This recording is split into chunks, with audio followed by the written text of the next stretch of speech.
আসসালামু আলাইকুম এভরিওয়ান রমাদান মোবারক it's a merry blog of iftar. তো এটা ছিল আমাদের সিনিয়র জুনিয়র ইফতারের আয়োজন। প্রথমেই অঙ্কিতা আপু তার ক্ষমতা আছে সেটা থেকে দেখিয়ে দিল। তারপর বিছানাটাকে আমরা সুন্দর মতো বিছিয়ে নিলাম মাঠের মধ্যে। তো বিছানা বিছানোর পর একের পর এক জিনিসগুলো এর উপর এনে সবাই রেখে দিল। আমি এখানে আহামরি কোনো কাজ করি নাই। তো সবাই রাখছে আমি দেখছি বসে বসে। তো এগুলা আমাদের ইফতারের জিনিস। তো এরপর সবাই সবার কাজ শুরু করে দিল ফল কাটা, এটা ওটা। আমি আহামরি কোনো ভূমিকা রাখি নাই ভিডিও করা আর এডিট করা ছাড়া। ভাই এখানে বসে বসে ভাবতেছি কি করব।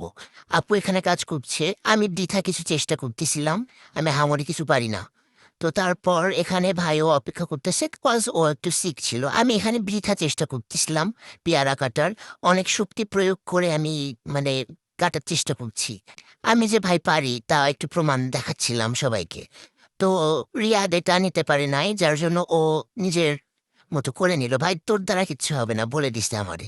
তারপর ওর নিনজা টেকনিকটা একটু দেখাই দিল সবাইকে।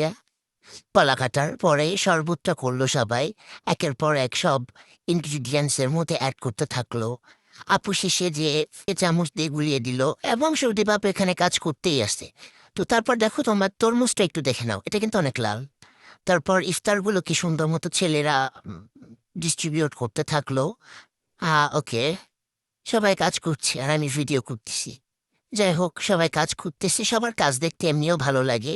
এটা কাজের ফাঁকিবাজ বলা যায় না, আমি এমনই। হ্যাঁ, তারপর কারণ আমি তো কাজ পারি না, এজন্য আমাকে কেউ কিছু করতে দেয় না। তো এরা সব সুন্দরভাবে কাজ করছে, ছেলেগুলো অনেক কাজ করছে, আপুরাও অনেক কাজ করছে, আমি শুধু বসেছিলাম। তো সব কিছু আয়োজন আমাদের কমপ্লিট দেন। This is the end. Thank you for watching.